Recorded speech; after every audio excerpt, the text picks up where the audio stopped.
I forgot to talk. Are we going?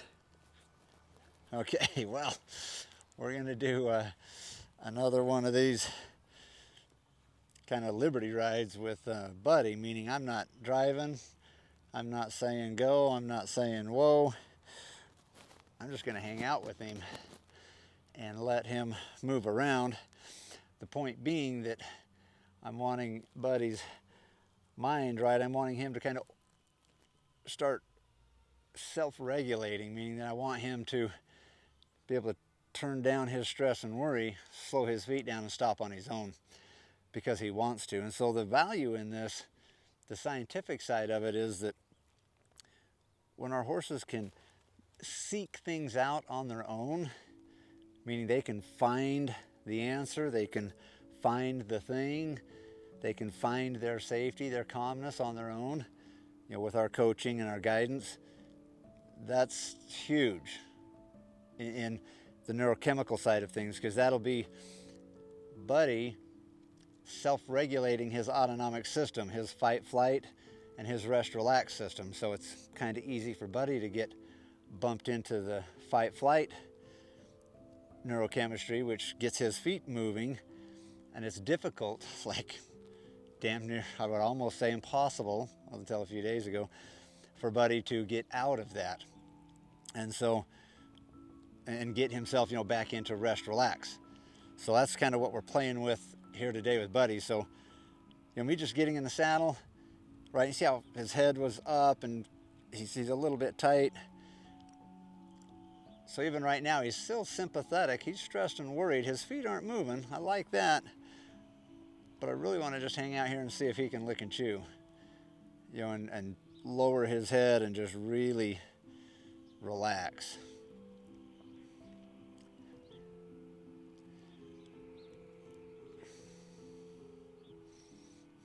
Because just me getting in the saddle, he got tight. You could see his feet kind of, you know, as soon as I got in the saddle, he started walking and kind of stuttering around with his feet. That's sympathetic nervous system. That's the gas pedal. Right? I'm not applying the gas pedal. He's doing it. I don't want him to. You know, I want the gas when I ask, not when he says. Because when he says gas pedal, it's out of fear. When I say gas pedal, I want it to be for performance. So we got to get this negotiated. We got to get this figured out. Oh boy.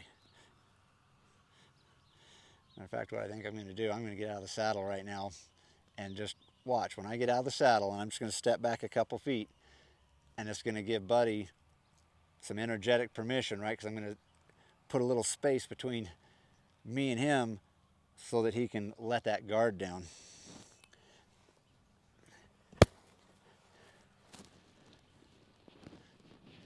Now I'm just waiting. I want him to lower his head and lick and chew. There it is. See, so he couldn't do that with me in the saddle in that amount of time. Now, maybe if I'd have sat there for, I don't know, longer, he could have. Or if I could sit there longer, maybe he would give up on the idea of relaxing and go back to his old neural network that says stress and worry, move my feet, let's go. So we're trying to rewire Buddy's ability to self-regulate rather than just upregulate for all of his answers, which move my feet and go, right? That's how he's been answering most of the questions. Now I'm wanting him to, it's all right to upregulate, but I want him to self-regulate and bring it right down. So anyway, he couldn't do that with me in the saddle. Too much pressure. I get out of the saddle, you know, I step back 5-6 feet, I got the down regulation. So up regulation was him going up. Down regulation was when I got out of the way and he went down. Self-regulation will be when Buddy can do it with the pressure. That's where we're trying to get to, is this self-regulation. All right, I'm gonna get back in the saddle. Oh, I love that his head didn't even come up when I walked over. So I'm taking notes on all these little things. I love watching everything my horse does, because everything means something. So now his head is up, right? Ooh, look how high it is. And see this looking around? I mean, he's just like, what are you doing up there? So here he's sympathetic again. The feet just aren't moving, but he is upregulated, but doing so much better than the other day, right? If you saw that video, we walked around here for quite a while before he could manage anything. So I'm going to sit here a moment, see if he can self-regulate. Right? I'm just seeing, can he let go on his own? Can he find the mental space to decide that he's okay? Because right now he's kind of guarded. He's waiting to see what's going to happen next, right? He's like, I'm doing my best, but man, I know something's going to happen. I'm ready, I'm waiting. You know, he's waiting to find something to trigger about. He's waiting to find something to trigger him into fight-flight mode, because that's where all of his answers have been. So let's give him something else to wait for. I'm going to get out of the saddle again. And then we're going to watch. He's going to lower his head and lick and chew again. Shake it off, man. Let it go. Okay, we're on to something here. Because the last time I did this, I couldn't even get out of the saddle because he was moving the whole time. So this is awesome. Maybe this is all we're going to do for this ride. All right, I'm going to get back in the saddle. So look at this body language. Head down, brain on, right? So he's engaged. I love this level neckline. That's a calm, relaxed horse generally. So let's just watch as the pressure, the stimulus, sight, sound, and touch. Wes Taylor getting in the saddle, right? It's going to be sight, sound, and touch. All of that's going to happen. But watch his head, because that's his barometer, right? That's his way of talking to me and telling me how he's feeling from a neurochemical standpoint. So these are called neuro exercises. We're changing the neurochemistry that is created in Buddy's autonomic system based on the stimulus in his environment. All right, gonna get back in the saddle. I love that his head stayed down. So there it's starting to come up, right? Because I'm over here in this position. So another little step I can do right now, his head come up. How about if I release right here? Come back out and say, hey buddy, take it down a notch, but pay attention. I like the little head shake. You know, he's trying to just let that little bit go. Pay attention. I've got the soft ears, but see how his head is still high.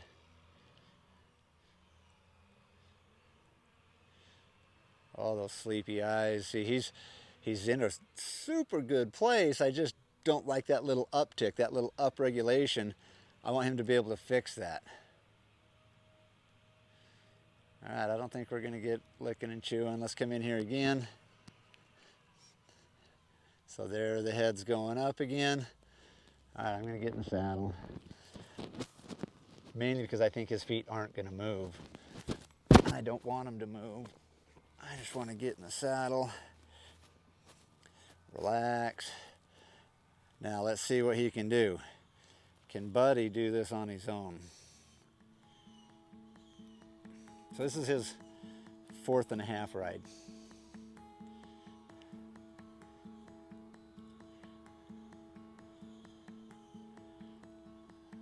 So he's kind of stuck, right? He's kind of stuck in this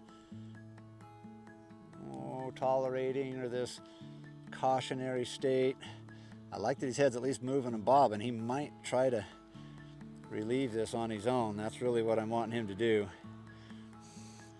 So right, oh, I like that. Touching me. Now that isn't because I do 500 bending horses, right? That's just him being curious and touching, like, what the hell is on me? What is happening?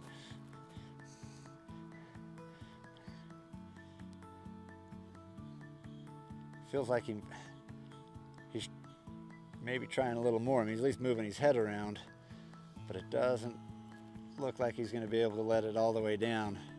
Oh, there's a little shake. Oh, it's coming. I'm going to wait. Come on, buddy. Let it go. Right, because what would happen we'll talk while we're waiting.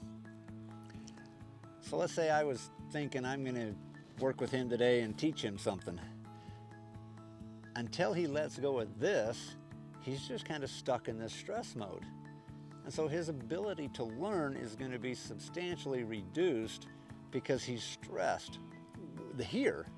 So if I go jogging around or I go walking around, but his head stays up and he stays stressed and worried like this, he is not relaxed. He is not in a space to learn. So my job is to get him to relax under pressure, to get him to self-regulate. Then he can really start learning some stuff as we engage with different stimulus, whether we're left turn, right turn, back up, forward, yield shoulders, yield hips, side pass, jump a barrel, whatever. But right now, if I stack up 2, 3, 5, 8, 10 more of these stressful experiences and not release them, you can bet Buddy's gonna fall apart. And what Buddy, when he falls apart, it looks like a bolt. He bolts off. That's why we're slowing this down so much, as we've ran into that a few times already. All right, he's not able to let go, so I'm gonna dismount and watch how long this takes him to let go as soon as the pressure's out of the way. Instantly. So Buddy can self-regulate in this environment. He just can't self-regulate with me in that environment. So what Buddy's saying, he's just being honest, right? Horses don't lie and science has proven truth, so let's just apply that here for a minute. Buddy, when I get in the saddle, head up and the stiffness, the tightness, he's not saying he doesn't want to go for a ride. He's not saying, hey, I'm scared of you, as much as his internal autonomic system is just reflecting what he feels like on the inside based on the stimulus from the outside. So his insides are upregulating, right? That ventral vagal complex, the polyvagal nerve that connects facial features, our heart rate, our breathing, all of our organs, our stomach. All of that system is feeling threatened, so it's upregulating, saying, let's not digest our food. Let's raise our head so we can see the horizon. We can, we're in fight mode. Let's pull our eyes back, the nerve across the top. I want to see as much light as I can. I want to see everything that I can. Let's increase our breathing. Let's increase our heart rate, because we're getting ready for fight flight. I don't want that happening when I'm getting in a saddle. Right? That's not the horse you want to ride. You want to ride this horse. Trouble is, this horse can't be ridden at this state yet. That's where the self-regulation comes in. We need Buddy to self-regulate. All right, let's get in the saddle again. We're going to do this a couple of times. We'll be done. Easy, bud. All right. So head back up. Get back in the saddle. Hang out here for a minute. What I really like is he is not going anywhere. And at this point, I don't want him to even walk, because we're right at that granular level. We're right at a micro change that's going to be a macro transformation. But we got to change all these little things to get the big thing. And the big thing that I want is to be able to take him out on a trail ride, go ride down my neighborhood, or go to the arena, go to a show, or go anywhere with him and have him be able to stand still and be relaxed. Right now he can stand still. We're just not relaxed. So head up. I'm getting off again.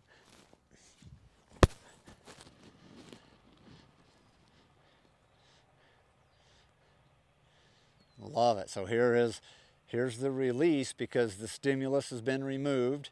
So now the internal autonomic system can down-regulate. It can start to come down because the perceived threat isn't there anymore.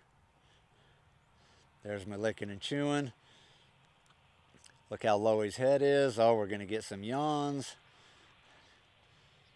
This is fantastic.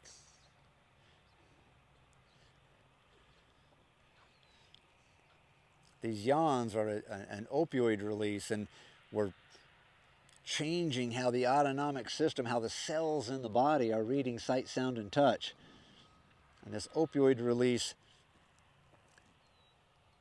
kind of compartmentalizes or puts fear kind of in its place. Like, we can't get rid of all of the fear, but we can sure dampen it and turn it way down.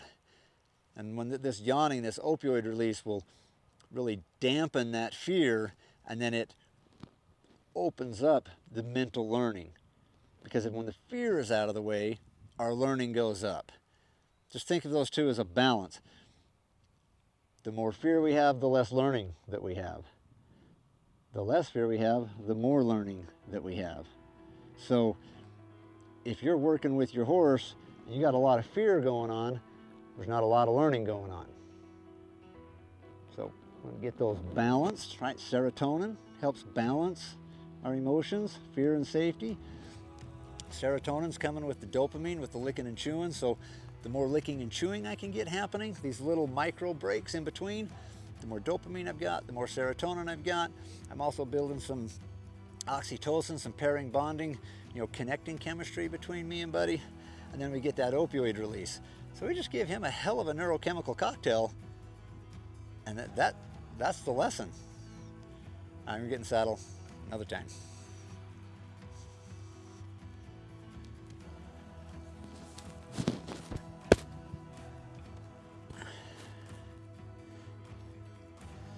So head up.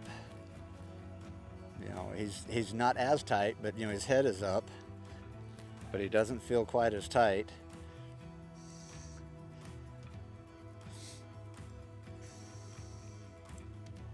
Come on, buddy, let it go. That's okay. Good boy. Good boy. And I really don't want him to walk off right now, because that will be his old neural network trying to answer his question of safety, and I want this new neuro exercise that we're doing to be the answer, which is self-regulate, not upregulate. Because if he starts walking off, that's upregulation. That's flight mode saying I'll solve the problem. I'm wanting self-regulation to solve the problem, because downregulation feels better to the autonomic system.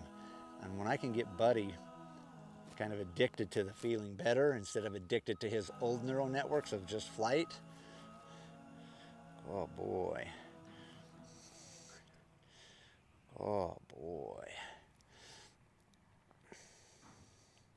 Now he's not going to shoot off like a rocket. He'll just start walking off if he does, but I think I'm going to get out of the saddle again, because he's moving around, but he's just not. And I like that he's going backwards instead of forwards, because we've taught Buddy a lot of how to relax by going backwards, because he had a whole lot of my answers are going forward. All right, I'm getting out, bud. Look at him. He's starting the head shaking and that licking and chewing almost as I'm just getting out of the saddle. He's already going for this down regulation. See, and this is the oxytocin, the kind of the pairing bonding, the connecting, this social engagement. He's stepping towards me rather than stepping away from me. Oh boy.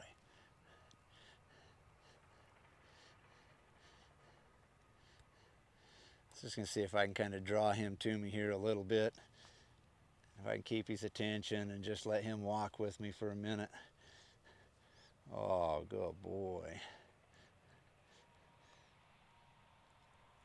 We're going to pee again. This is the third time this morning in just getting him caught and tacked up. And what I'm learning is there's this working with this polyvagal theory of the social engagement, reciprocity, and safety. We're creating a lot more chemical releases, and this system needs to flush out a lot more of the release. That's all we're going to do right now. So there's that little trainer tip, little science inside, little something you can go home and play, practice, or check out with your own horse. And a great quote that I heard that I got from Dr. Stephen Peters, the equine neuroscientist that got me started on all of this, was, I'd go meet with him in his office and talk about the science of all of this, and I'll tell you, I didn't understand it. I didn't get it at all. And what he would share with me, he's like, well, Wes, don't take my word for it. Go home and talk to your horse about it. And so that's what I did. So I'm going to offer you the same thing. Don't take my word for it. Go outside and go hang out with your horse and play with it. See what your horse has to say. All right. Enjoy the day. We're going to keep on working.